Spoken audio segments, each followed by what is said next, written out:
It's time for fun, learning, commentary, laughs, and more care of the most diverse group in the genealogy and family history world.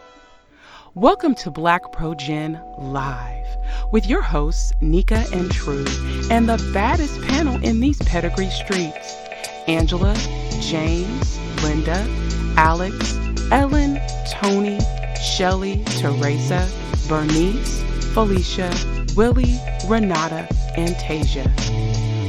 It's BlackProGen Live, genealogy, family history research with flavor.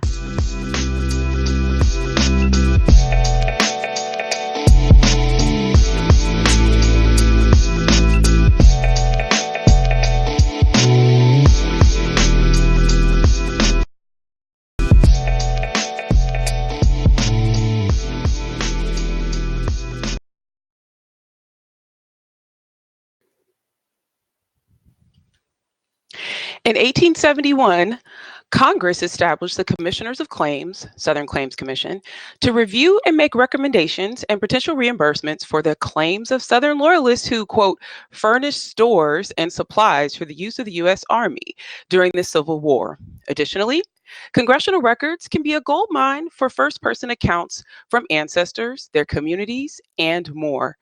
During episode 91, which is tonight, learn more about these crucial record sets and how to find the ancestors within them.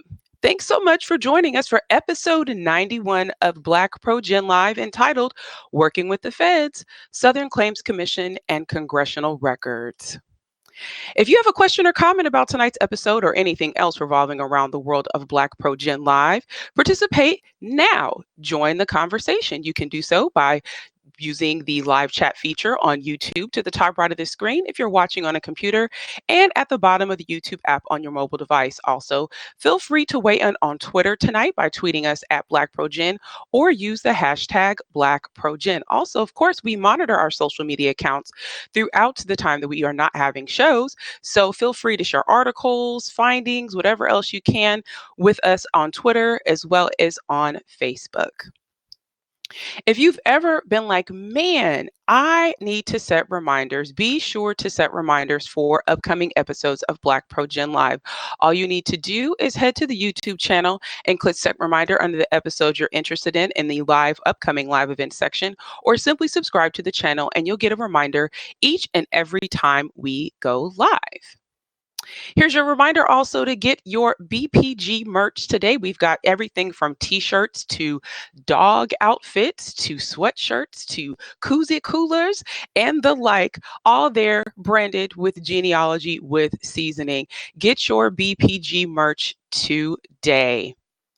If you're like us and you are absolutely dog tired of seeing Confederate flags, ships, flowers, the wrong oil paintings, and my personal favorite now, the wrong picture of the wrong person connected to your ancestor, feel free to download our icons for online family trees today. We're adding new ones all the time, and I love seeing these pop up on trees that from our viewers. It is absolutely great. It's the best thing ever. So True will be placing the link inside of the chat for you to download these icons and use them on your trees. I had to make sure I shouted out our Maggie. Well, what about Maggie? Well, the Midwest African American Genealogy Institute was honored recently with a special award at the 2019 conference of the Federation of Genealogical Societies in Washington, D.C. Maggie received the Director's Award in recognition of, quote, the teaching institute that allows attendees to learn, research, and gain the tools needed to become stellar genealogists and family history researchers. The award was presented at the opening session of the 2019 conference at the Omni Shoreham Hotel in Washington, D.C., and was accepted by two of the track coordinators of Maggie. You should recognize those women. They have familiar faces. Don't they look like Auntie Angela and Auntie Bernice? They sure do. That is them holding the plaque. And oh, here's a quote from Maggie director Shelley Murphy. She stated, "This is truly an honor and a result of so many who worked to make our dream a reality. This award belongs to the entire MAGI family. So, hats off to our MAGI folks who are amazing. That means all of the instructors, the faculty, the folks that have helped year after year after year at the Allen County Public Library, right? This is more than just two people getting the plaque. It's a lot of people getting the plaque. So I would like to ask for our panelists to come off mute and to join us in our exciting hand clapping standing ovation for the Midwest African American Genealogy Institute, of which not only is your girl an instructor, but all the other panelists are, and Chu Ann is an attendee of MAGI. So thank you all. MAGI, gosh, what else can I say?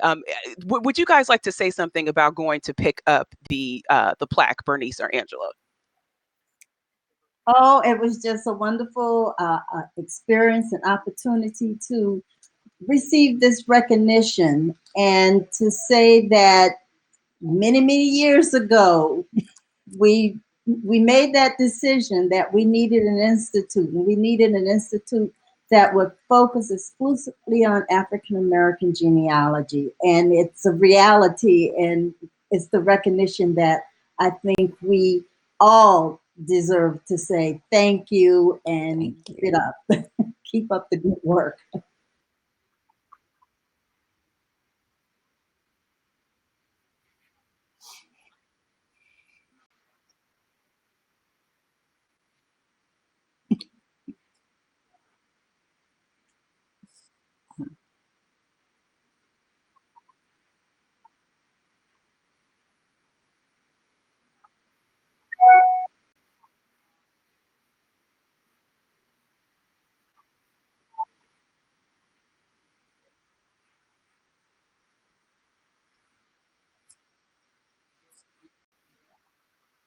Director Shelley, do you have something you'd like to add?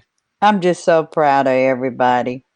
The alumni, the coordinators, the instructors. I'm just so proud. And the thing of it is, we're not done yet.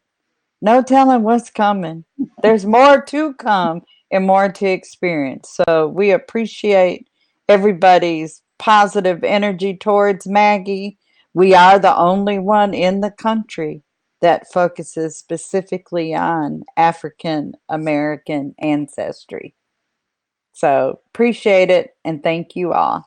And hope Tony? to see folks in 2020. Yes, yes. Tony, what would you like to add, considering that this award was secured after your first year teaching at MAGI? Yes. So you could say that it was all because of you. I mean, you really could say that. Yeah.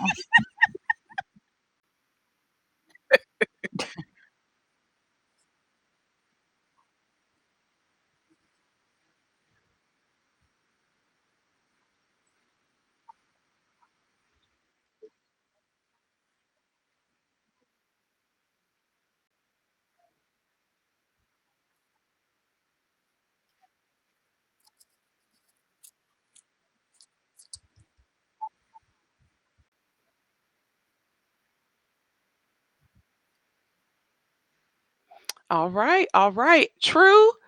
We got to tag you in because I mean, hello, you are one of the attendees. What do you have to say about This MAGI? is alumni truth. Yes. Yeah, I'm an alumni. I'm just proud of that too. But I think because of the seeds that they laid, I'm reaping the benefits of it.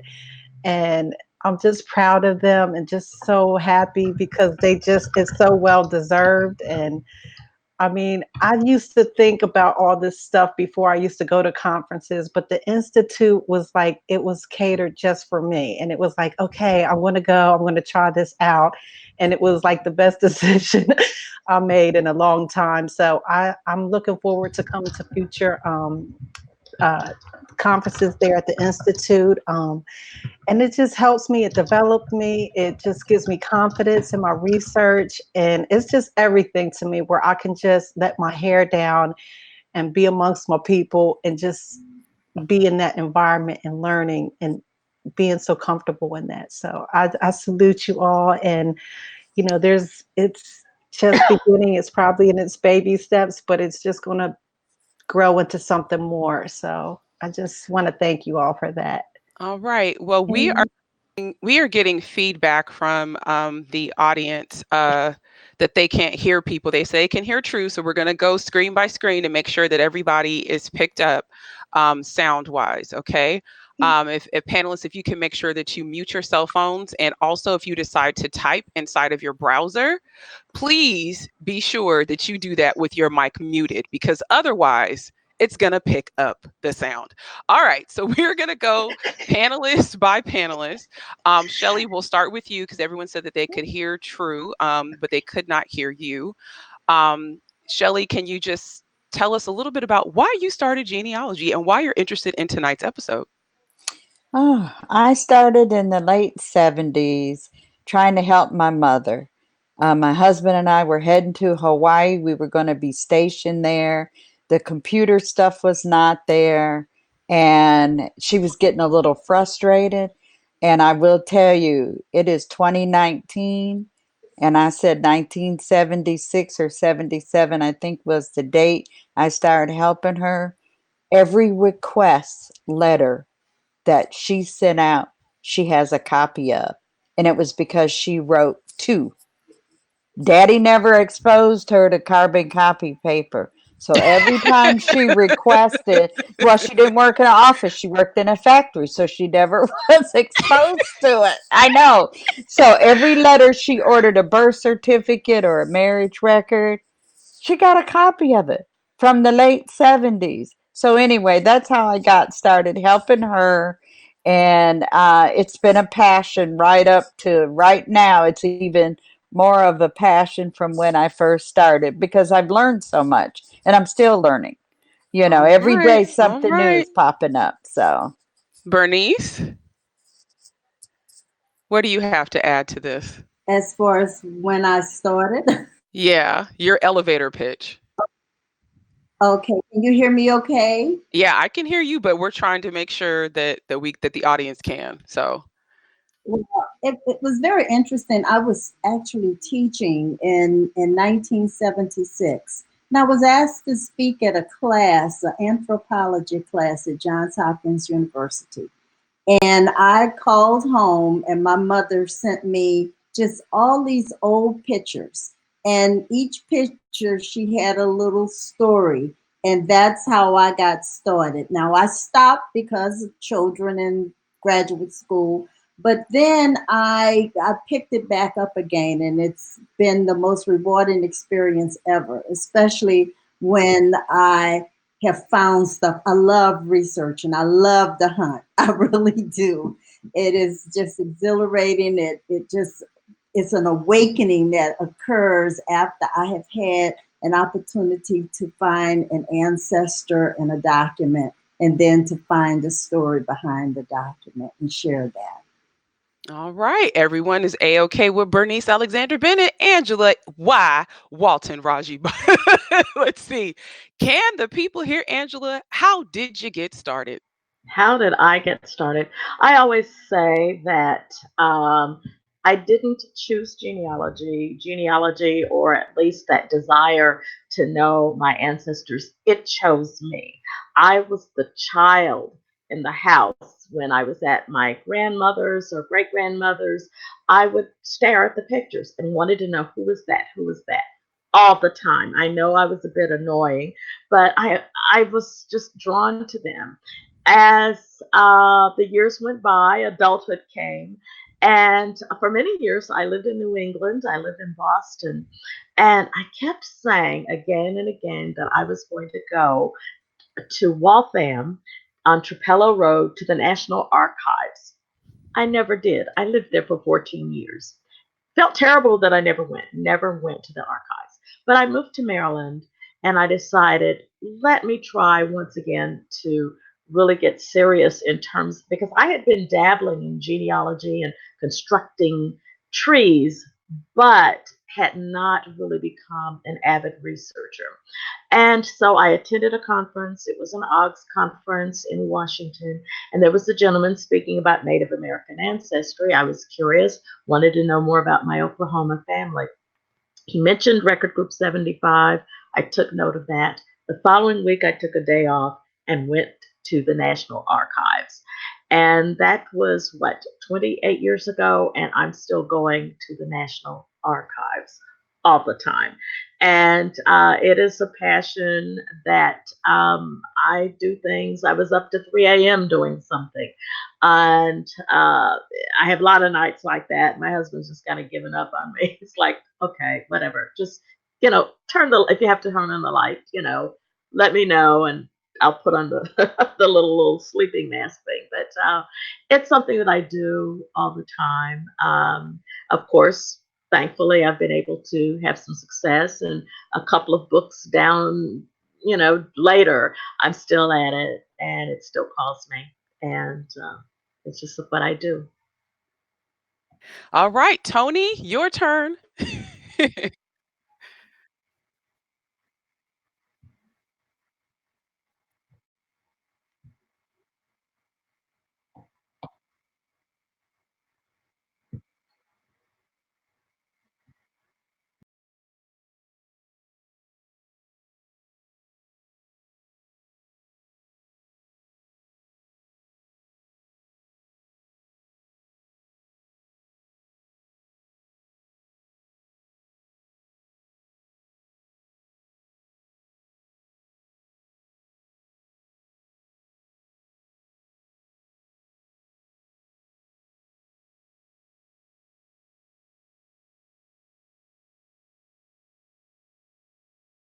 Okay, we're going to try something else because people are saying they cannot hear you, Tony. That's okay. That's okay. We're going to get it worked out. They're saying they can't hear her, so I'm going to add your microphone again, just in case we're having a time in the land. All right, here we go. Okay, Tony, can you let's see. Tony, can you say something again? There's a little bit of a delay, and I'm not exactly sure why. Let's see. Well, sometimes it can. Okay, I see my mic. Oh, okay, yeah, I see my mic moving. Angela, Tony, sorry, not Tony. Angela, Bernice, Shelly, can you guys just I don't know. I guess this would be a good time for Tony to tell a joke.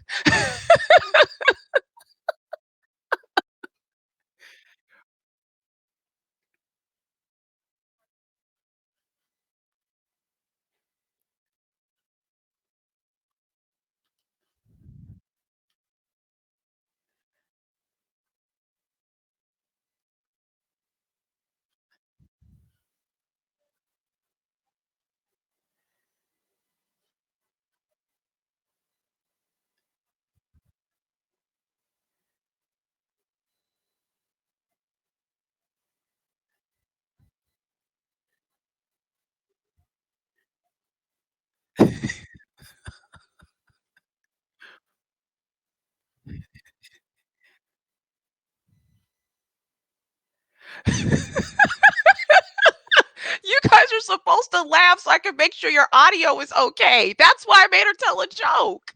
Well, you didn't tell us to turn our mics on. We're on mute. I'm over here giggling as loud as I can because my mic is I am off. too.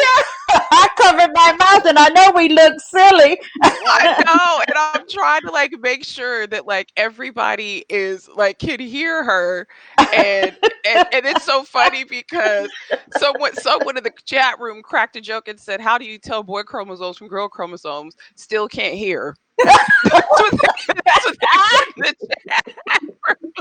Okay. So I'm sorry that the chat room missed the joke about the grapes and the bartender. And I'm not quite sure what is going on with Tony's sound. I'm gonna see if I can add her back again, but we're gonna get right to the subject matter of the evening, which of course is about the Southern Claims Commission and Congressional Records. And so the first question that I have for everyone, hopefully we can get Tony's microphone rectified, is what's the history behind the Southern Claims Commission? Let's talk about that. Anyone? Well, first of all, the war is over. The Civil War is over. Yeah. The South has been ravaged. Many people have had losses. And what you laughing at? Just the way you said it. Let's go. Look, people want to be compensated. They want to be compensated for their losses. And so the Southern Claims Commission came about so that they could provide some way of finding out what were the losses and getting the testimonies to support the proof that people have to give so that they could get their money back. And this is reconstruction, Yeah. The country is trying to come back together again. And it also focused on the 12 southern states to, so Union supporters that were living in these 12 southern states were able to file that claim, but they also had to prove their loyalty to the U.S. during the Civil War. So I think that was another,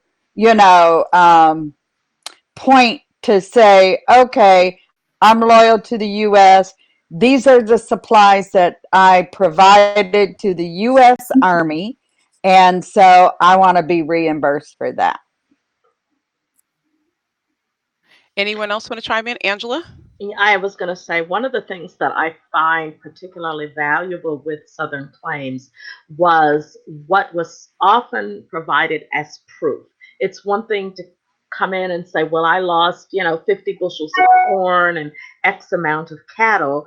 But just because you said it did not mean that it was going to be accepted because it was said. Oftentimes they brought in witnesses, and when it came to people of African ancestry who lost sometimes property, and particularly their word was going to be doubted. So they had to bring in individuals who could ascertain, yes, it's true, Mandy did have this mule. She used it to distribute eggs in the area, and this was actually given to her. And so they had to bring in other witnesses, and you learn a lot about the relationships the same way you do with witnesses in Civil War pension files. It's a fabulous way to learn about your ancestors. And these are civilians in most cases, and it's just wonderfully rich. So how big of an operation are we talking here? You're talking about, as far as the claims, there were about 22,298 claims that were put in to the federal government.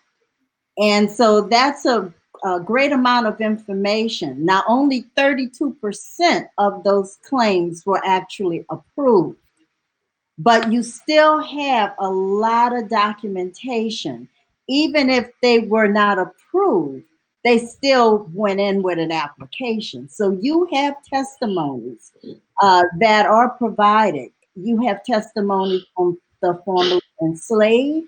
You will find freedom stories that are shared in these records. You will hear from free people of color. And also, there's a whole narrative that people will give about the Civil War. What happened? What were the circumstances around the losses? And sometimes these losses did not occur voluntarily. Sometimes the soldiers went in and just took what they said they needed. And so you had to have individuals come in and say, I saw this happen. I know the circumstances of which it happened. And yes, this person really did have these items that they are saying they want to be reimbursed for. Go ahead. What were you going to say something, Shelley? Unmute yourself, please. Yeah. Okay, there you go. Well, one of the things several years ago, working with Bernice on something else, and she shared the questions since people, she mentioned about free or enslaved individuals. There was questions for the claimants and the witnesses, and Bernice had shared that list with me years ago. And so some of those questions to the colored claimant were like, were you a slave or free at the beginning of the war? If ever a slave, when did you become free? What business did you follow after obtaining your freedom?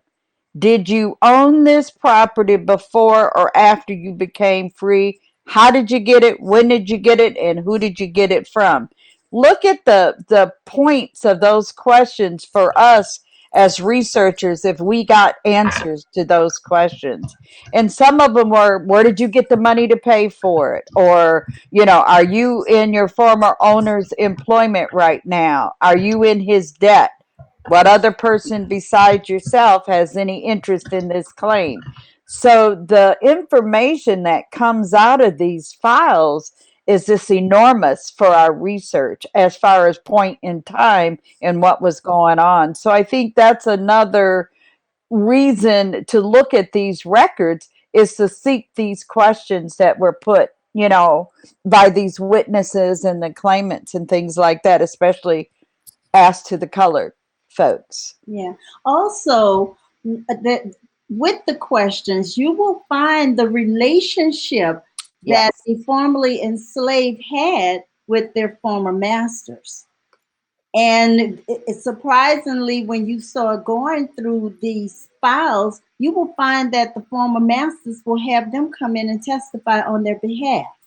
And think about it. How would they be able to do that? First of all, they were the ones that were tending the crops.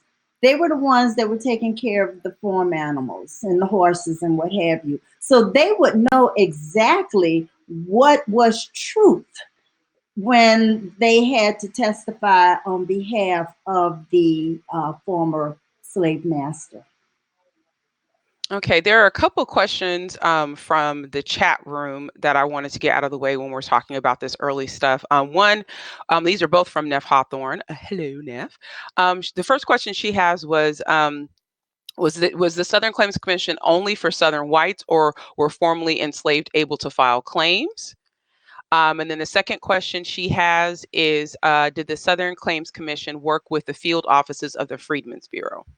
Well, let me just answer one question. First of all, it wasn't just the Southern whites.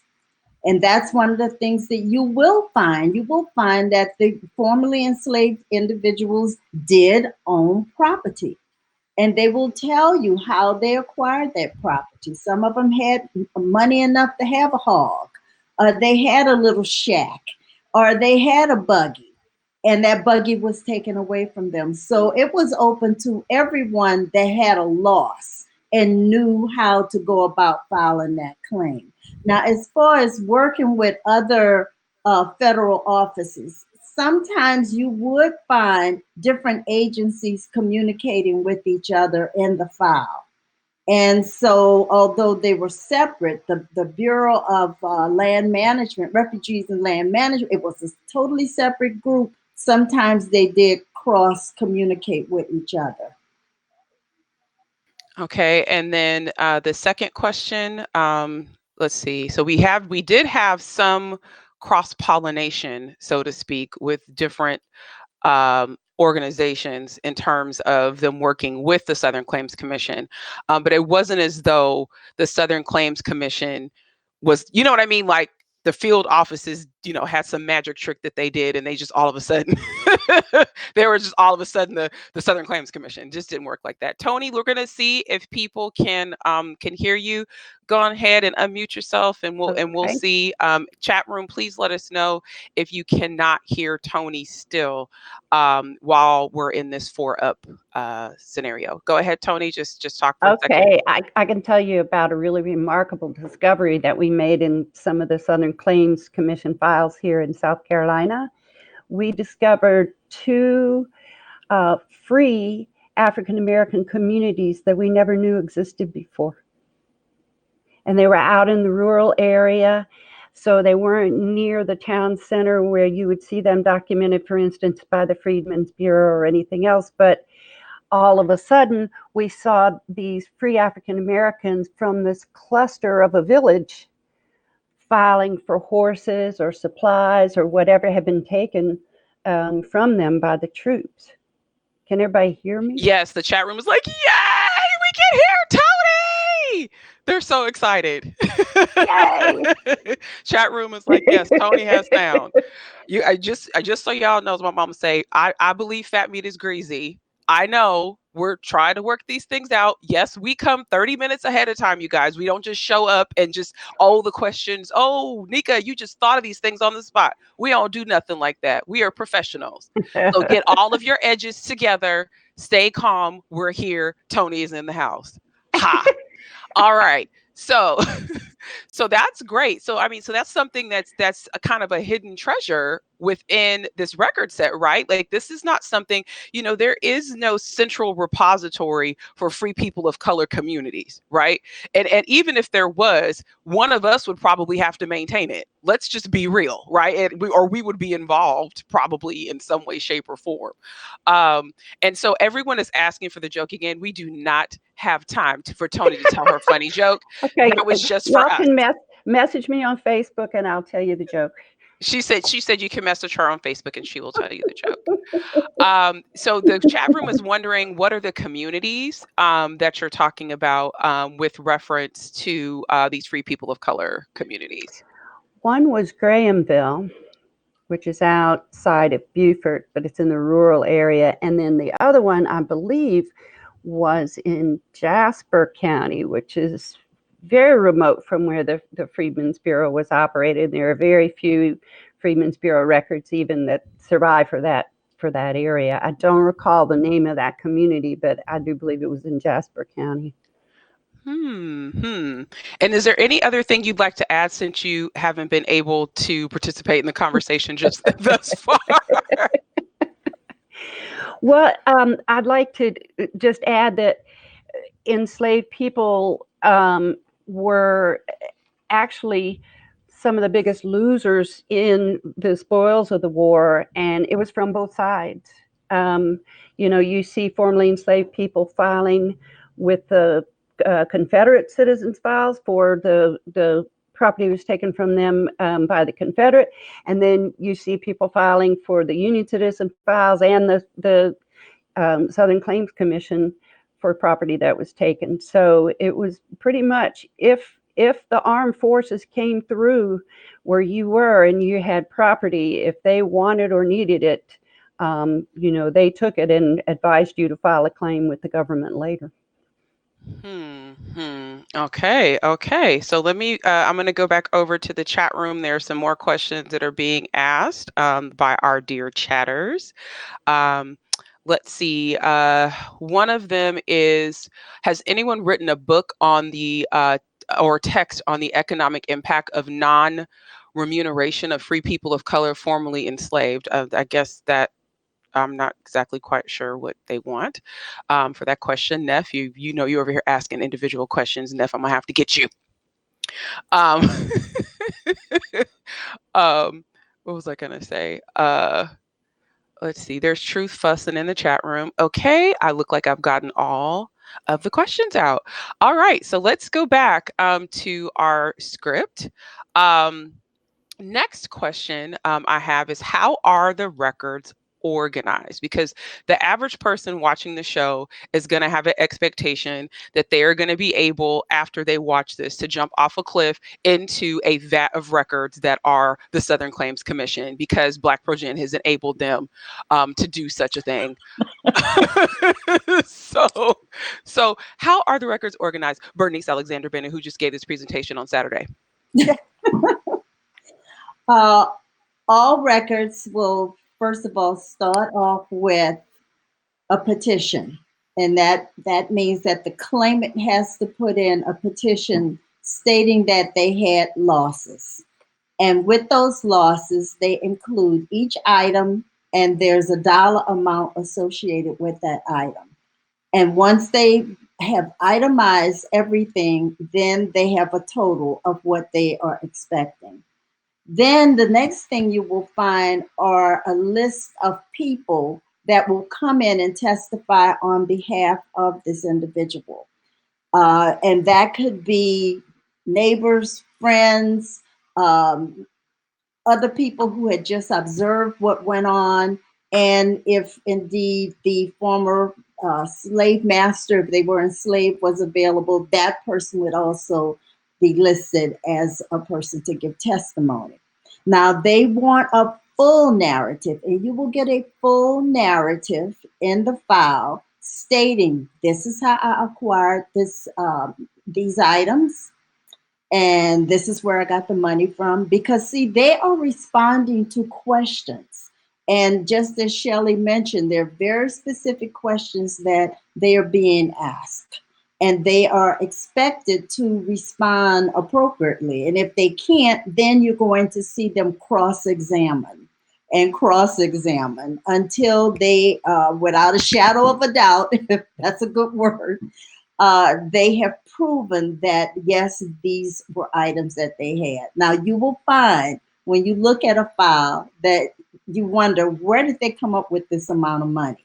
So they really will look for people to inflate the losses, and they will cut them down. I've seen records where they've cut the amount of money in half, but again, they have to be able to give a dollar amount. Then there's the loyalty statement.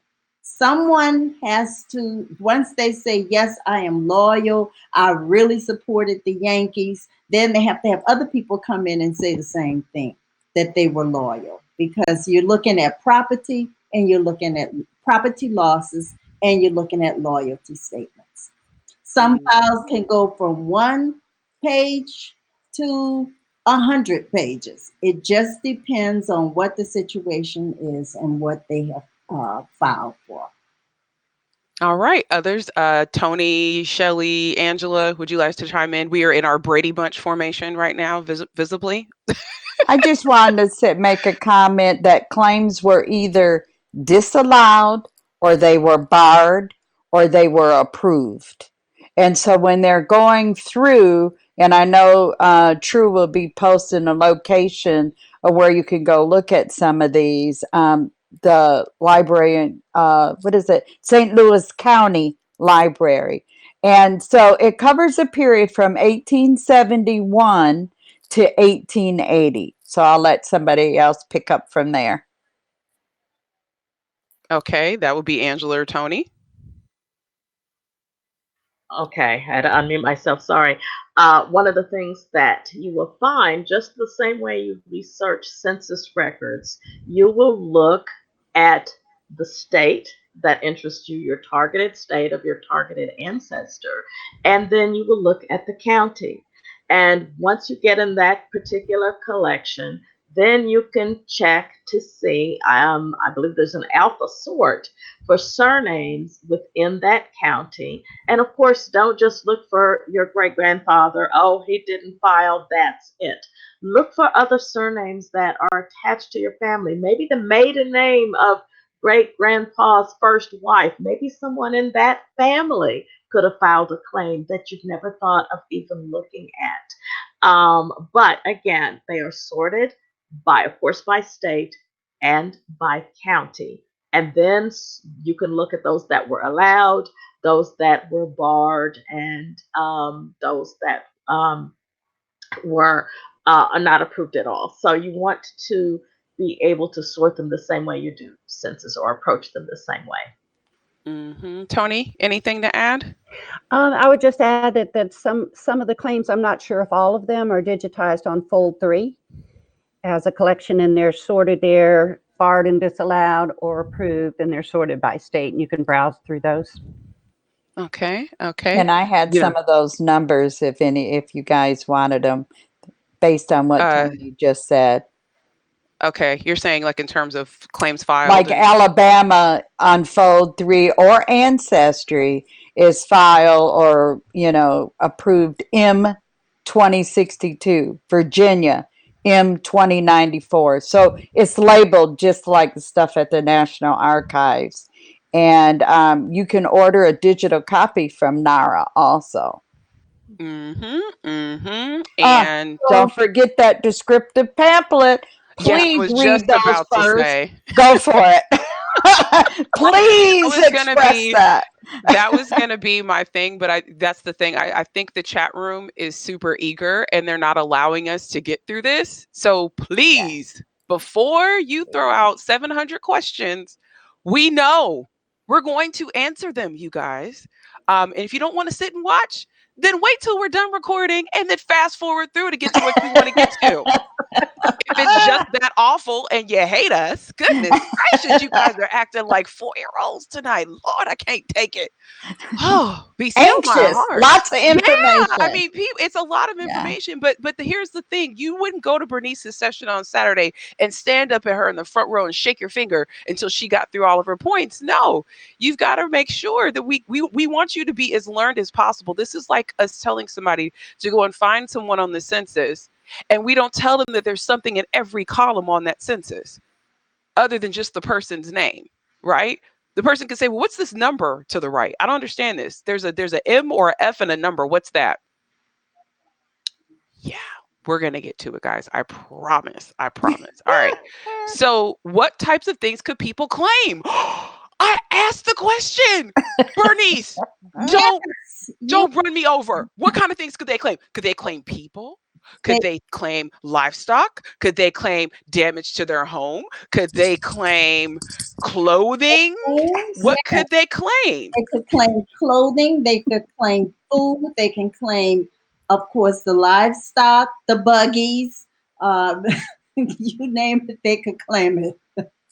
And also, you may find that, let's say this person is in Vicksburg, Mississippi.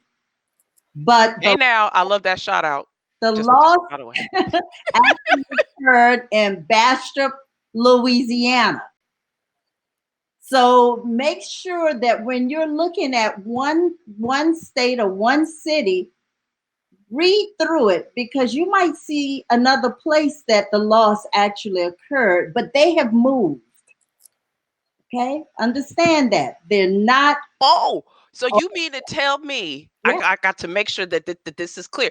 You mean to tell me that the loss could have occurred in one location, but that the filing could have happened elsewhere. But if we had told you just how to get to the records and what was in them, you wouldn't know that they could be two different places. Right. Okay, I just wanted to make sure that people, wanted to make sure.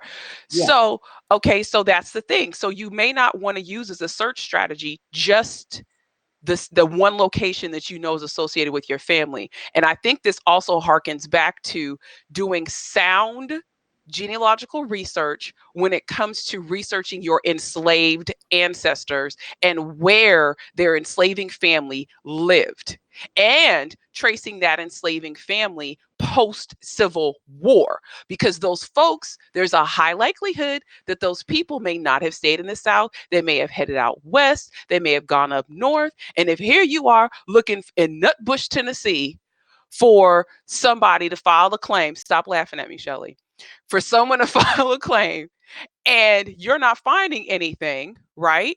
You need to, that's the thing, you guys know. Come on, y'all know we never send you in the wrong direction. Okay. You should know the enslaving family and really their neighbors too. You should know, where did this en masse of folks come from? Because a lot of these folks did not come down south by themselves. Okay. They usually came in large groups. And then who was around them? Have you looked at the property maps of the slave owning families around your family's enslaving family, or people you suspect to be slave owning? Then where are those folks after the war? Because they could be not in Nutbush, they could be in Gay, Indiana, or somewhere else, and have filed a claim up there. But here you are looking at Haywood County, Tennessee, or one of the other counties, and that's not it. So yes, I did say Nutbush. So I'm just, this is why we go over all these things, and we're nice, and we give you the National Archives record group number so that you can go and read the descriptive pamphlet, which will outline the entire history of the Southern Claims Commission or any other thing that we're talking about. We'll brief you on all of that, give you the highlights, and then take you into the actual records. But you got to get there. You don't get on a roller coaster and go straight up to your destination. There's a little bit of an incline. You don't literally just go straight up and go upside down. That's not how roller coasters work, and we are a roller coaster. All right. So So I have a Shelley. comment, Yes, ma'am. and I'm responding to Mr. Tyrone. He asked about what's a barred contract. The importance again would be of the descriptive pamphlet.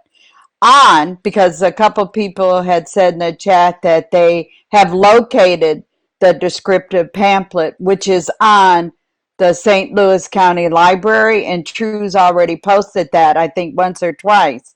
But the barred and the disallowed case files from that period of 1871 to 1880, it will tell you where it's at. Go to page 87 through 98, and it will tell you where the barred claims, where they appear in the descriptive pamphlet. Because barred is something that says this ain't going through, something's not factual, you know. And one example was what my ancestor, John Goins, had applied, and he was barred. And so he didn't get that. They didn't think, none of the witnesses were worthy or didn't meet any of the criteria. So his claim was barred. So in other words, you're not filing trying to get some money, just period. So Look, I'm laughing. I'm laughing. So why? basically, barred means use a lie. That's the use a lie category. That's the use a lie category. So he had to come back. Yeah, well, and that's the thing. Just because they may be in the use a lie category does not Right. necessarily mean that the allowed claims were not also use a lie. They Correct. just had somebody who could cover up the use a lie well enough for them to be able to get the check, Yeah. right? So Right. don't just read, it's the same thing as like Freedmen records, right? We talk about the fact that if you find someone who's in a Dawes Commission record, if they are in a denied file, that does not necessarily mean that there's nothing in it and that there's no benefit, right? Yeah. That a lot of times you get way more genealogical information than you would get in a barred or a denied file than you would in an approved one. Right. So don't neglect looking through all the nooks and crevices and cracks and crannies. Bernice, Angela, Bernice, I see you chiming in. You're saying that the people could have been late. They could have just filed late. So it may not necessarily been. Correct. It may have been a time use a lie. That's right. Mhm. Okay.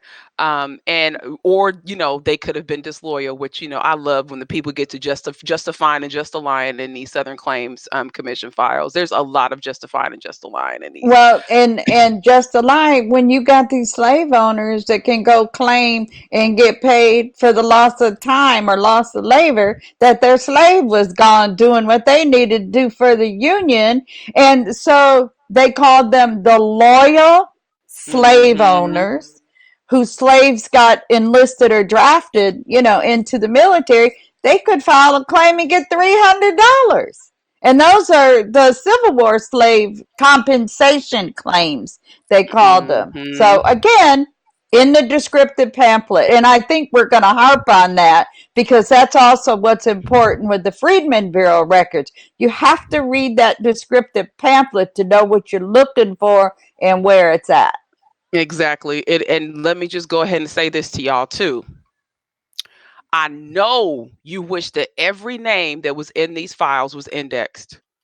I know you do. And let me just go ahead and burst your bubble right now. Nope, they ain't.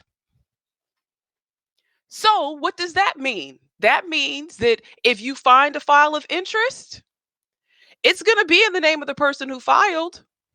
That name is going to be there.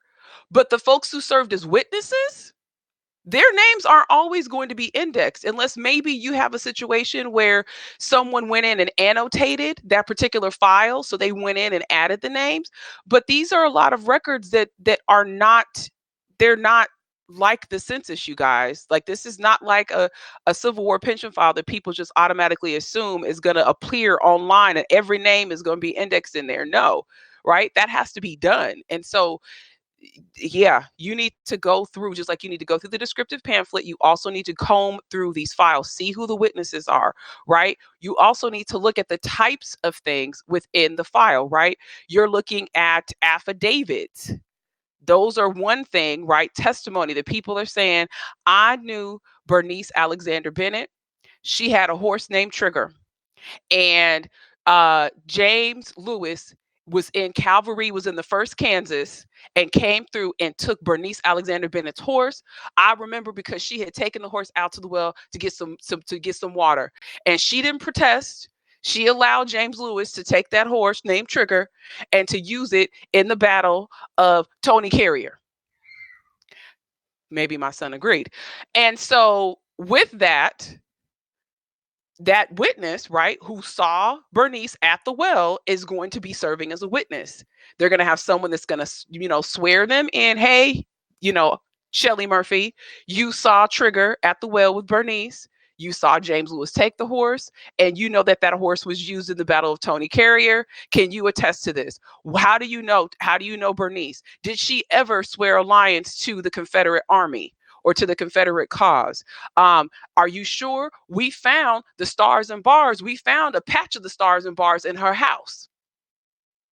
It looked like it was ripped off, and she tried to hide it in the couch. Are you sure she wasn't loyal to the Confederacy? And Bernice could sit up and testify and test a lie that she wasn't, even though they found that flag in her couch. Am I exaggerating? That's literally how these read.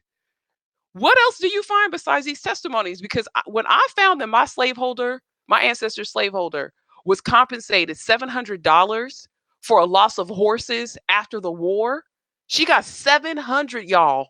700. And they had several neighbors that said that she was always stayed loyal to the Union and XYZ. And in this case, I can actually say this slaveholder actually did. But there are a lot of people who testify and testified. What other things can you find in the files besides these testimonies? Well, I have found some things that clarified relationships. And in fact, it was years after I had found the Civil War pension file that explained a lot. But even if I had found the Southern claims file first, I would have learned, because I've always thought, I'm referring to my ancestor, Amanda Young, from Tippah County, Mississippi. And her file was allowed. The only, so far at least, the only file I have seen from the county that was allowed. But I always thought there was a man, Edmund, who left when her husband left and when her son left to join the U.S. colored troops. And I've always thought that Edmund was a brother of hers. And it turns out he was not. This actually clarified for me, because he was a witness on her behalf. Yes, I saw them take the mule, which is so similar to the example you were just giving, but because her claim was for a mule that was taken from her. And he said, yes, I did see them take the mule when the Yankees came through. No, I am not related to Amanda, but we did have the same master. And I always thought that Edmund Young was her brother. And that was something that clarified for me. Just, oh, wow, here's a person who was there after the war, who was still in the same community. But it was clear that they were not related, even though they had the same surname. So you just proved that a relationship that you thought was one way was not, correct, because of testimony within this file. And correct. It wasn't right. And it wasn't a matter of, I'm trying to find the slaveholder. No. No. This No. was ancillary information that was still very important to your genealogical project, correct, that you would not have been able to prove or disprove without without having this particular file. Yes, and in addition, in that very same file in the Southern Claims, I was very surprised. I learned one little detail because Amanda's sister ended up following the troops, as some of the young women did. They followed the troops, and she ended up in a contraband camp outside of Memphis at President's Island. But I always wondered, well, why didn't Amanda go? Why didn't she go herself? And she states in her file that she was taken to Lowndes County. She was moved from Tippah County. And whatever the circumstances were, when the Yankees were coming through, when black men were suddenly joining the Union Army, for some reason she and her daughters were sequestered away. They were taken away to Lowndes County and remained there to the end of the war. And then she came back to Tippah County. I never knew that. And that never came out even in the Civil War pension file, that for at least a year and a half, that I guess they gathered up the slaves who hadn't left as yet and said, well, we're going to take the remaining ones to someplace else, which is further down in central Mississippi, whereas Tippah, where they had always lived, was northern Mississippi. I never knew that detail either. So interesting. And so, yet and still again, here we get more context. What are some other types of records that you can find within the Southern Claims Commission? Go ahead, Bernice, raising your hand. Yeah, well, Yes, I ma'am. want to emphasize that you did have a large number of free people of color. And for those of you out of St. Landry Parish, you will find some excellent information on some of the free people of color there. Omar Honore, Antoine Ricard. And when you start reading those records, you will find they will say they are free. They've been free. And they will then tell you the property. Omar Honore put in a claim for about $836 because he had cattle, he had horses, and it went into great detail about his property and the losses that he did incur. He also brought free people of color to come in and help him to, prove that he had these items. And so don't think that you're only looking at those that were formerly enslaved. You're also looking at free people of color. Okay. That's a very, I think, important point to make at this point, right? Because I think a lot of folks, their primary goal in looking at these records is to determine a former slaveholder or a connection to a former slaveholder. But we also have to mention that free people of color are with filed claims. They could have served as witnesses. There are a lot of things. So just like as Angela mentioned about the contextual piece that she was able to get that helped round out her project, also look for those other voices within a community. And here's the other thing, you may just want to go through your particular parish or county and read through the testimonies. And it may not have anything to do with your particular ancestors. It may just give you context on what the climate was like for your ancestors in that particular area. And they may mention the name. Remember, I told you guys, all the pages aren't indexed. It's just the person that filed the claim. Right. So there may be a mention of folks who are associated with your family, but you won't know unless you go through the records. And I am sorry, y'all. As much as I wish we could snap our fingers, or maybe we could have a dream, and the slave owner comes down and says, yes, I bought Millie back in 1862. That is not going to happen, you guys. There's no arm, there's no ancestry arm. Okay. There's a lot of hard work and diligence that has to be done, right? It's a roller coaster, right? And so instead of saying life it's a marathon, it's a roller coaster. This is a roller coaster. We are on the incline. This is incline. These are incline records. Bernice, you want to add something? I just want to say, first of all, I totally agree with what you're saying. Sometimes your ancestor may not be in that record, but they're in that community. Right. And my mother told me this story that was told to her, and it was about St. Helena Parish. So I said, well, let me see what was going on in St. Helena Parish, Louisiana. And I found a file. And this lady went into detail about what happened in St. Helena Parish during the Civil War. So you need to think, wait a minute, I need to get a context of what was going on in the community where my ancestors resided. it just puts more to the story about what their life probably was like during the war. Yeah, and I'm going to community add something. research. I was just gonna say, community research to me, I think, is way overlooked in genealogical circles. The example that I gave this past weekend was so many of us are sitting behind our computers, like so many of us are right now, eating Halo Top with our little socks on and our cute fuzzy pajamas, and we are thinking very, very, into that pint. What we're consuming versus what the community at large was consuming and experienced, and we're really missing the ball, not just in our own research but also in the context of our total national story. So we need to get out of our solo cups of Halo Top ice cream, the little low calorie that still tastes good, and we need to jump in a vat with everybody else, because I'm telling you guys, I'm so serious, this younger generation, they are 48% minority. And not only are they 48% minority, but they are smarter and they are more educated than we are. So how in the world can we sit up and tell them about all of these things and we don't even have context when they can go and read the descriptive guide because we were too lazy to do it and tell us what's going on? Shelley, what were you going to say? I'm linking and connecting right into what you and Bernice just said. There's another piece to this, and that's the enlistment for the border states slaves. This talks huge about the community and the connection, what Bernice said, about not just looking for your ancestor, or you said it, because what happens if that slave owner did not give permission for that slave to enlist, they had to run away and go join the army. They can join the army in the state that they were enslaved, or they're on that border right there. They hop into the next state. So what happens is some slaves they enlisted and again, where they were living or the neighboring state. And if the former owner found out where and when that person joined, that owner was the loyal owner to the union, then he or she could file for a claim.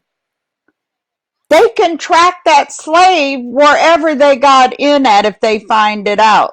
And another thing, and I think I read this off of the library, the St. Louis County Library page, that the law that authorized the formation of the USCTs stated that no man was to fight as a slave. So for slaves in the border states, that means enlistment for them, but it meant freedom. So think about that. If you're in one of those border states or border counties and you hopped over, there's a great chance there's freedom there. And they're fighting for the union. So again, look at the community, look at the associated names that are within the community. Even if you had to pull it from, some other record, you find out there's other names or there's witnesses and things. You have to be able to look at the whole, not just one line going through. Agreed. Tony, is there anything you have to add before we moved in? Oh, Tony. You went distorted. Oh. Are you there? Hello. I am here. I'm hearing everything really grainy, though. My connection may not be good. I have a good story to tell about. I was saying, you have a story to tell. Before we get too deep into the story, we've been sharing a ton of links in the chat. In terms of where to find the records, primarily, I'm looking for this stuff. I'm looking usually on free. To me, it's just easier to navigate in terms of getting to the records. But there are links that are in the chat. You can scroll back up if you want to scroll back up. While you're watching and then catch back up to what we're airing live, you can do that as the episode takes place. It is rewindable, it's fast forwardable, right, depending on where we are. So there are a ton of links in there to the National Archives, Family Search, a lot of different sites, including the link that we had to the St. Louis Library that has the descriptive guides that are in there. Let's see. Someone says I sound like Megatron. I'm not sure why. I don't really know what to do because Just tap your little mouthpiece, maybe. It's just a little, okay. I mean, yeah, I'm like Megatron. we don't, it's starting to go away. We It just, is. yeah. It's starting to Mhm. go away. Usually I It's just, very grainy just and tap cutting stuff. in and out. Because we don't really have any settings too good on here. But go ahead and No. continue. You're good. Are you sure? You're Yes. clear. Have I been given permission to speak? Yes. I'm given permission to speak as the co-host. You are very clear right now. Yeah, no, I'm like, the chat room was like, stop talking. You guys are acting a fool tonight. You're making me not want to take you to go see Hamilton. Okay, I want to hear Tony's story. I do too. That was sort of a throwback to my niece, who my Yeah. sister took to go see Hamilton this weekend, and she said that she wanted to throw the tickets away like several times because she was irritating her. Before it was a surprise, so that's why I was saying you guys are making me not want to take you to see Hamilton. But anywho, Tony, what would you like to add in terms of your story? Okay, so maybe this story will make up for people not hearing the grape joke because it's almost as good. I'm going to tell you about Arthur Middleton Blake, who was large slaveholder, rice plantations here in South Carolina, and he had a plantation with more than 400 enslaved people up in the North Santee, up near Georgetown on that river. And then he had a community and a plantation that he owned with his brother down on the Combahee River. So in 1862, after the Union captured Port Royal, they started making these reconnaissances up the rivers to see if they could procure stores or if they could carry away enslaved people, etc. So he was in England at the time, and they went to his Santee plantation and carried away 402 enslaved people, which was everybody on the place. And so he first filed with the legislature to see if he could get relief from the legislature from the former Confederate state, right? And then he filed a Confederate citizens file. And that was the other file that I was mentioning to y'all. There are Confederate citizens files, and then there are Union citizens files. You can find both of those collections on Family Search. Two are browsable, but you can search the Confederate citizen files. So he files this claim after he gets back from England. And he's talking about his losses to the enemy. And so he says, let me pop that up there. There we go. So he talks about his plantation was laid to waste. His paintings were taken. His slaves were abducted and emancipated. And when he returned to his plantation, it was a total desolate wasteland. Well, the best thing about this claim that he filed is that he listed by plantation the names and the ages and what he felt was the monetary value for everybody by plantation. Wow. Right? So that was a remarkable claim. But it apparently was not approved. And so I said to myself, let me just go and see if he filed the Southern Claims Commission. Don't you know he did? Oh, Now remember, testifying and testifying. Come test on, a lie. Tony. Remember now, one of the things you had to prove was that you were loyal, correct? Yes. Mm-hmm. So he says, now remember his first claim was for losses to the enemy and what the enemy did to his lands. Well, he tells us now in the Southern Claims Commission that your petitioner's pride and boast during his lifetime has always been that he was and is a citizen of the United States of America, and that he had never at any time owed or acknowledged allegiance or subjection to any other government or pretended government whatsoever, and that during the war, the government of the so-called Confederate States he did not recognize. Your petitioner remained and maintained true loyalty and allegiance. He goes on to say, looking here, he says, okay, so then he's going to tell you what he lost. Well, he goes back to the 402 enslaved people. Well, what happened also was a year later, almost to the day, from the time that they raided his Santee plantation, was the Combahee Raid. And the Combahee Raid was where they went up the Combahee River in the dead of night, and they destroyed plantations, they carried away stores, and they carried away 700 enslaved people. And guess whose plantation they raided? Well, it was Arthur Middleton Blake among the looters. So he Wow. says, so he says,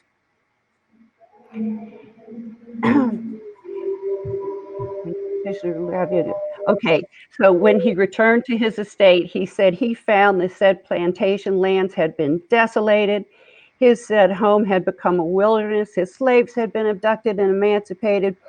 His fine mansion house had been burned up. His valuable furniture, library paintings, works of art, articles of value which adorned and ornamented the same had been destroyed and taken away. His wines of great variety and value were gone, and all the outbuildings, appliances, and appurtenances of that settlement were razed to the ground.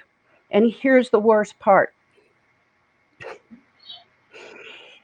It reduced him from the easy circumstances of a man of fortune to very moderate and restricted means, inadequate to his wants, the habits of his life, or the recuperation of his said estate, than his horribly still wasted condition of his plantation. They hurt his feelings, y'all. There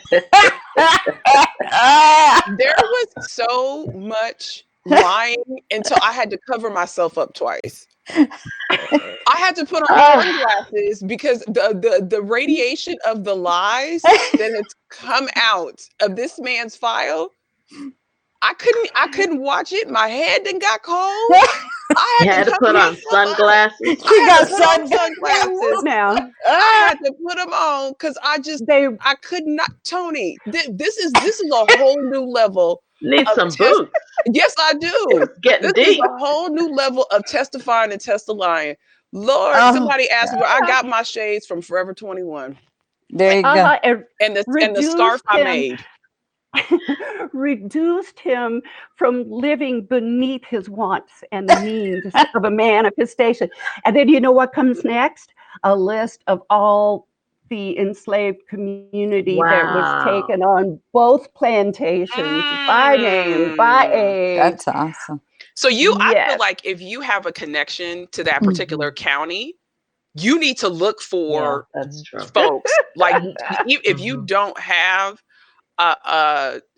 you know what I mean? Like if you don't even know if you have a tie, but if you know that you have a connection to that particular county, those lists in that Confederate Citizens file and then in the Southern Claims Commission where the man was testifying and testifying, you need to be looking for folks' names, even just familiar ones. That's amazing. Right. Now, his Southern Claims Commission claim, Full 3 was kind enough to share it with us on Low Country Africana, and you can find it there in our research library. His Confederate citizen claim, you can go to Family Search and search the Confederate Citizens files, search for Arthur Middleton Blake, and you'll find that there. So you can access both of those things for free. Wow. There's a lady in the chat room that she's got people from that area. She says she's going to check to see if her ancestors were on any of those plantations. We want to know if you do find that out. We do, so don't leave us hanging on that. That's Gullah News. Yeah, Gullah News. Okay, and what's so funny is people in the chat room are like, "Ooh, Lord, you guys are funny. This is the first time I'm catching you live. We are always like this. You're late." Wow. I think this tonight should be a call to action.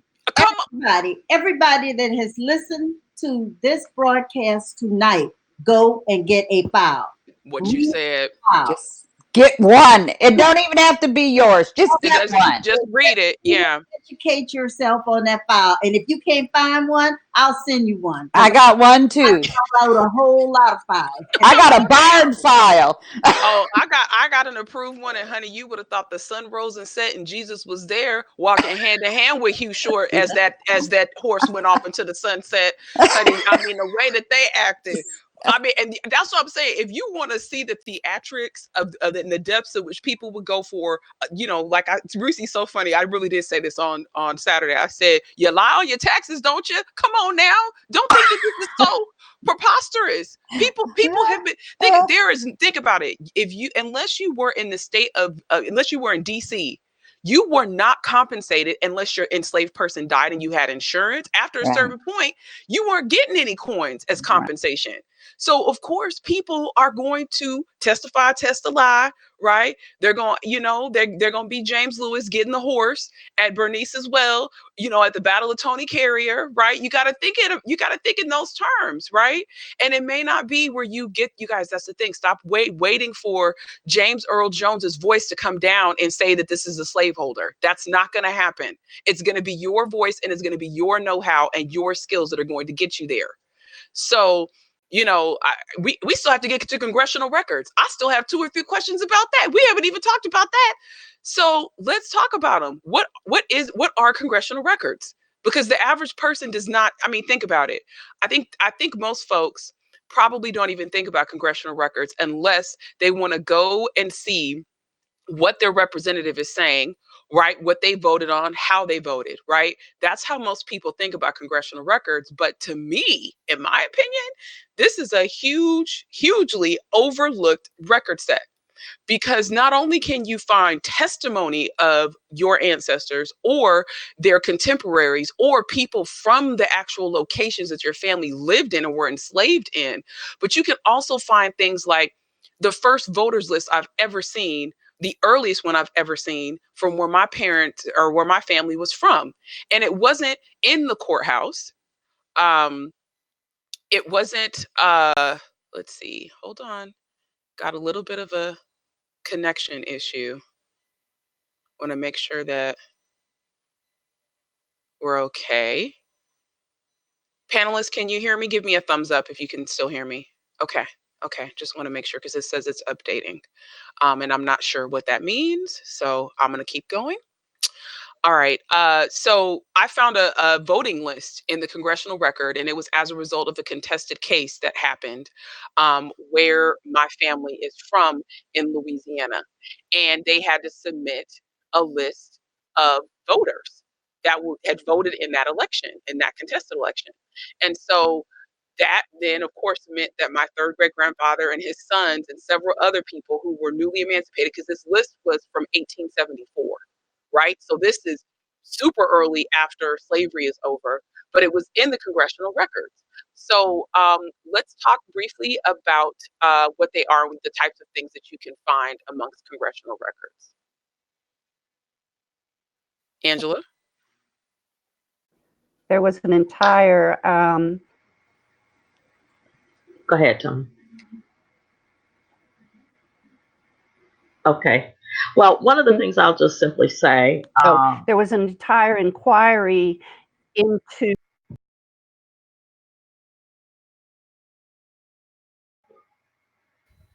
Whoops, looked like we lost her there. One of the things I'll simply say is to utilize the U.S. serial set, which is part of that whole collection of records. In the U.S. serial set, you find some documents, including lists of individuals, testimonies, all kinds of memorials, as they were sometimes called, that were sent in and were utilized as part of Senate or House documents. One of the things that in the past, I've utilized the actual volumes of books that you find maybe at law libraries or university libraries. But I have found that if you live near a National Archives branch, the U.S. serial set and all of the congressional records are actually digitized that can be accessed from the National Archives. And I utilize the congressional record frequently because sometimes, again, pertaining to what was going on in that community. And we're talking particularly around that 1870, early 1870s period, around the 40th and 41st Congress. You find some tremendous documents that don't exist any other place. And of course, I use them not just for research in the states of the Deep South, but I also use them for Oklahoma, Indian Territory research. A congressional record is something that I do encourage people to explore and to go to the National Archives website, archive.gov, but then take a look. In fact, I just do a Google search, National Archives, followed by a comma, and put congressional record. And it will explain to you the different categories of what they have. Now, part of the record itself will just be things that appear mundane, but the records that pertain to the people whom we're seeking, those unusual letters and explanations of things or lists, you want to go to the portion where it says U.S. serial set by Congress, by, whatever year in Congress was unfolding, and you'll find some tremendous records that are there. And that should probably be a whole episode on how to utilize the congressional record or the U.S. serial set. I think it could be useful. Okay, Angela, can you hear me? Yes. Okay, I can hear you too. It looks like we've sort of lost kind of half of I the know. panel. Yeah. What happened? I don't know Yeah. what happened. And I've got an internet connection. Everything on my end is good. I'm not There's quite sure what's Tony. happening. Yeah, back. I don't see if Tony's back. Let's see if we can get everybody back. But I don't necessarily know if we are recording at this point. Okay. So let me refresh.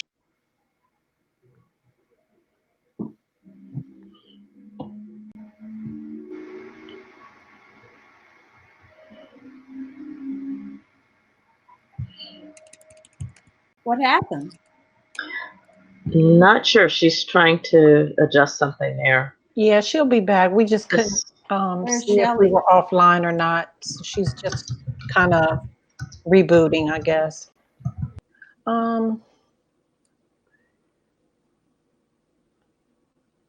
Yeah, I can't tell if we're still Trying to adjust something there. Yeah, she'll be back. We just couldn't see if we were offline or not. She's just kind of rebooting, I guess. Can you hear me? Can you hear me? I can hear you. Can't tell. I can hear you. Yeah, but I don't. Whoop, there went True. To adjust something there.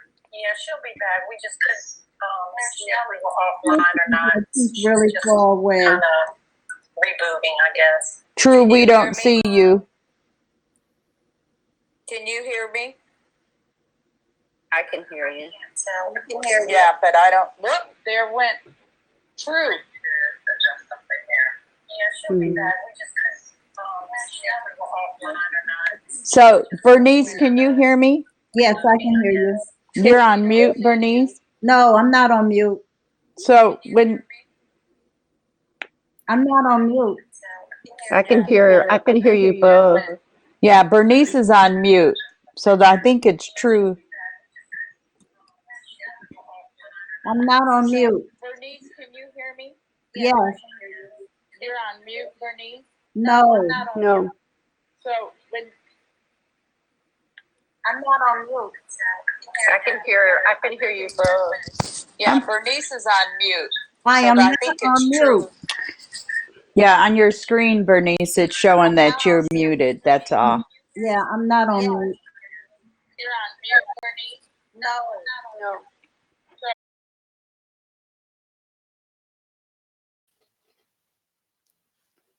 All right. Hopefully, we can get back in. We had quite a bit of a snafu here in terms of the connection, and I'm trying to get everyone back into the room. So hopefully this will rectify the issue. We're close to done with the show, so I'm not sure if I can get the rest of the panelists on. But I don't want to deny our Ask MARIAH person who is here. And yeah,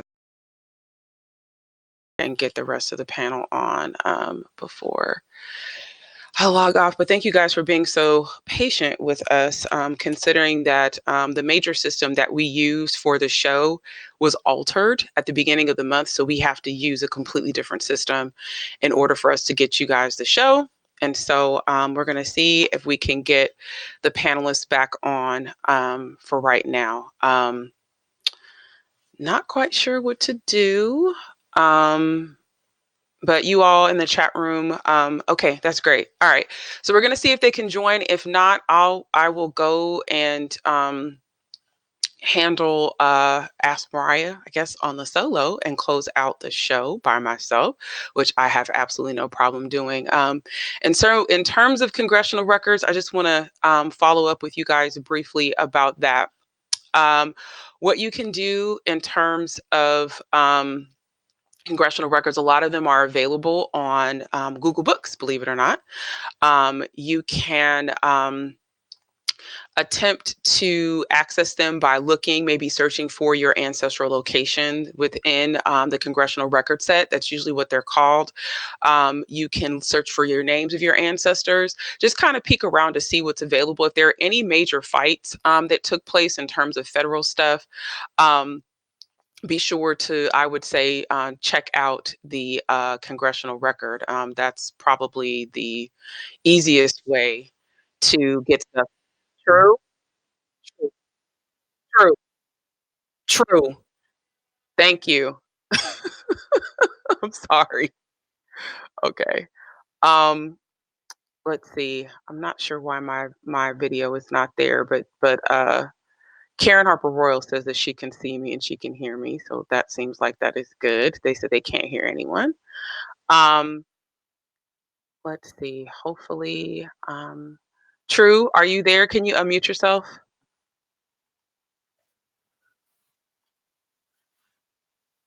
Yeah, I think everyone got booted. Um,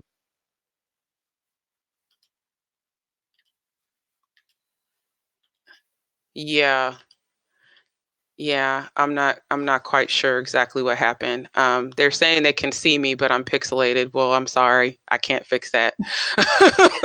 We'll just try to get through the rest Exactly. of everything. I'm just gonna get through the rest of the show. Yeah, I don't quite know. Karen, thank you so much for joining us, considering this is a little wrangling. But as I mentioned, congressional serial set, that's where you're gonna look for your records. Those are available. You can get them in DC, but I think for most folks that may not live there, you may want to consider looking at Google Books and just see if there were any major court battles, especially during Reconstruction. We're talking about you know, uh, cases where there's a huge, there's voting irregularities, or things that are, where folks didn't have the opportunity to vote, or where their rights were being challenged, stuff like that. Those are the things that you're going to see congressional testimony, because they're going to go out to those locations and ask the people what was going on.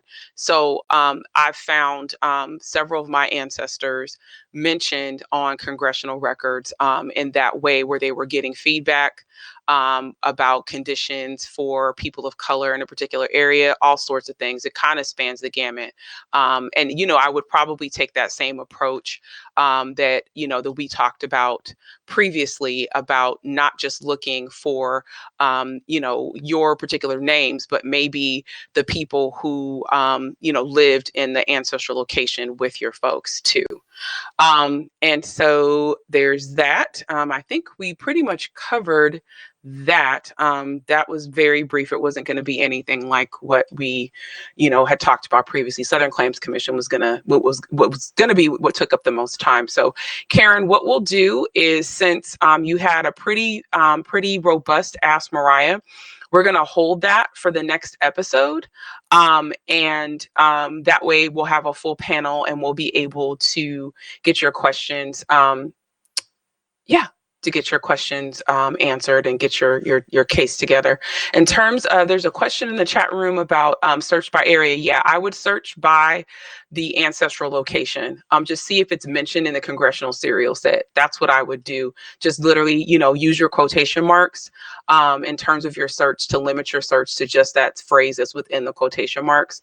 And then that way you can get the stuff that gets to particular things that you're looking for. So Karen, thank you for saying that was okay for us to push you out until next episode. So I'm going to go ahead, True. I guess me and you get to talk about current events by ourselves. We can cackle, I guess. Yeah. Since ain't nobody got back on. I know that was like half the battle, was like trying to get both of us, everybody back on, because it literally was like Big Brother had like a big gigantic boot that just I had to watch you through the YouTube channel there for a minute. I was like, oh man, he's still swirling, but I know, but we're here. We always get through it no matter what. We do. Oh my gosh. All right. So let's talk current events. We would be remiss if we did not mention the 1619 project that took place. Sunday, the 17th of August was the release of the special edition magazine on 1619 by the New York Times Magazine. 400 years ago, on August 20th, 1619, a ship carrying over 20 enslaved Africans arrived at Point Comfort, a coastal port in the British colony of Virginia. Though America did not exist yet, their arrival marked its foundation and the beginning of the system of slavery on which the country was built.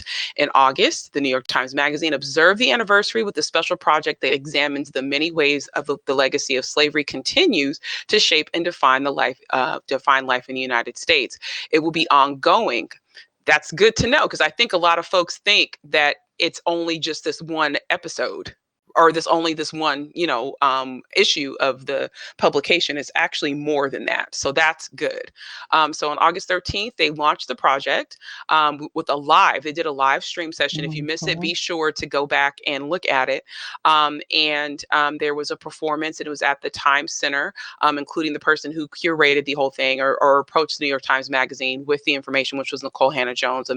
She's just an amazing journalist. Jamel Bowie, Mary Elliott, Eve Ewing, Tayumba Jess, Yusef Komanyaka, Wesley Morris, and Linda Villarosa. Be sure to follow hashtag 1619 project. That's the official hashtag for the project. So be sure to check that out. And I think a lot of folks have also don't realize that the USA Today is actually doing a companion project as well. I think folks are just, I think we all got tunnel vision about the New York Times project. We just didn't really think about USA Today. Yeah. And so you can see how slavery grew in the U.S. over 2 centuries. Just over a decade after Virginia colony was settled, a ship, the San Juan Bautista, set sail from Angola with an estimated 350 kidnapped Africans aboard. It was bound for Mexico as part of the burgeoning Atlantic slave trade. A twist of fate ended this torturous journey on the colony shores for more than 20 of Bautista's enslaved Angolans. So that actually is the story, the pre-story before you get to 1619. And so they have an interactive map for USA Today that with visual statistics that basically maps out the slave trade. So you can see slavery's explosive growth in charts. So be sure to check that out while you all are into this. And of course, we're not done, because there's more 1619 stuff going on. 400 years, right? We're all at 400 years. It's so crazy because I had a cousin that remembered a play from high school that was called 400 Years, and she started singing the song because we've been talking about it so much lately. But there were over 12,000 ships making over 40,000 voyages, over 250 years of the slave trade. So let me go back on those statistics. There were over 12,000 ships making over 40,000 voyages, over 250 years of slave trade. To date, there are only 5 slave ships in maritime history in the database. Why is that? So there's been a clear omission of the slave trade in maritime records, official records. So no one ever asked the free Africans if they wanted to leave their homeland. They were stolen, shackled, crammed head to toe in European slave ships, traded for goods, or sold outright. Such as intended, right? We've got 1 million ships, right? But the people that we're highlighting here are the folks that are actually going in and diving in to find the wreckage of these slave ships. One of those was the Sao Jose Paquete de Africa, when it sailed from Mozambique in 1794, destined for Brazil. When the ship became wedged between two coral reefs off the coast of Cape Town, South Africa, it broke in half, and turbulent waves killed 212 of the 512 African captives on board. Before I even got into it, I began to sort of get goosebumps getting a sense of the tragedy, says Kamal Siddiqui, a lead instructor with Diving with a Purpose, the maritime archaeology program whose divers searched for slave wrecks and helped with the discovery and verification of the Sao Jose. I could feel the vibration, the energy, and the pain, and the suffering and the horror, says Siddiqui, who was part of the Sao Jose research dive team. Be sure that to check out, there's going to be a link to the organization Diving with the Purpose, along with a link to the article that was in National Geographic just recently, as well as be sure to check out a video. It's kind of have an interactive page on this story where you can actually see them in action, which is really, really, really cool. And there's also another link to the actual project, the Slave Wrecks Project, that is kind of curated by the National Museum of African American History and Culture. And that is a group of organizations exploring the history and telling the stories of 12.5 million enslaved Africans, launched in 2008, hosted by the National Museum of African American History and Culture. The international partners of the Slave Wrecks Project include George Washington University, Iziko Museums of South Africa, and the U.S. National Park Service, and others. So if you haven't heard about this, definitely spend your night checking it out. All right, make sure if you've checked all the stuff we'll be talking about in season 5, it's more than halfway over, you all. In fact, this is, of course, the last episode that we're going to be doing in August. So be sure to head to whoisnikasmith.com for a downloadable schedule. And don't forget to set your reminders for episodes. Coming up next, Pullman porters, railroad workers, unions, and more. Researching an ancestor's occupation can add a breadth of information for a family history project. In the next episode of BlackProGen Live, learn tips, tricks, and more on how to find records that document ancestors while on the job. Join us for episode 92 on the job front, occupational genealogy research, Tuesday, September 10th, 6 p.m. Pacific, 8 p.m. Central, 9 p.m. Eastern. Also, so tune in to the archive of the long-running and no longer in production research at the National Archives and Beyond, hosted by BlackProGen Live panelist Bernice Alexander Bennett, who of course was here tonight with information on the Southern Claims Commission, where she had a lot of stuff. Visit blogtalkradio.com, Bernice Bennett, for more. Also check out the African Roots podcast hosted by BlackProGen Live panelists, our other resident specialist on the Southern Claims Commission, Angela Walter-Margie. Visit AfricanRootsPodcast.com for more. And before we end, True, are there any parting words that you'd like to say, despite the fact that it's just the two of us here? Just the two of us. We can make it if we try. Just the two of us. Just the two of us. We made it. I don't know. The Lord just keeps on blessing us. We get all these fanacles and giggles and waggles and things going on, but it always comes full circle. But we just appreciate our viewers coming out and supporting us and just being patient, because, you know, this new system, because of YouTube breaking up with us, which I don't know why. Girl, for real. And YouTube is acting real stank. Yeah. It's acting like that stank boyfriend that, you know, you just had to end it because he wasn't right and you was ready to get married and he was not trying to. And I mean, yeah. And gave us a week. Okay, gave us a week. Like, hey, so you got to move your stuff out of the apartment in a week. Yeah, but I'm looking forward. That's a great analogy, True. Yeah. So we're gonna be back in September the 10th. So yes. I'll be excited to see everyone back then. And just remember what Bernice said. Go and dive in, even if it's not your ancestor. Go and get experience and just dig into those records, because trust me, I am always intimidated by it, but I just still go in there and keep on practicing because I don't know. I may be able to find that somebody one day. So yeah, there's nothing wrong with getting practicing. That's the one thing I think folks you are have to get yourself scared. familiarized with it, because that's what I always complain about. But then I'm like, Bernice and Angela already laid the groundwork, so just go ahead and dive in. But All right, you guys. Well, thanks for hanging in with us, for staying there, staying around, hanging around, despite the technical difficulties. We appreciate you guys, and we ask for your patience because remember, this is new, right? Bay just broke up with us, gave us a week, and we still are coming to you guys, right? We could have easily said we done for the season. That could have happened. 2020. What you said, we really could have just chucked the deuces Yes. and had a divorce party and had some drinks and all kinds I'll of stuff. holler at you later. Okay, but we knew we still had 12 episodes left for the year, and not only that, but we wanted to make sure that the experience for you all was maintained and that it didn't change a lot for you. There's a lot of behind the scenes stuff we've had to do on our end to make sure that we get the show to you. So just wanted to put that out there. So definitely check us out. September 10th is the next show. You have homework to do. Southern Claims Commission. Go look at the area that your family's from, read through some of the files. In fact, we want to hear from you. Hashtag your tweets, BlackProGen, right? Tweet us at BlackProGen, leave comments on our Facebook page, message us, let us know what you found throughout all the information. And we will see you again on September 10th. Have a good evening.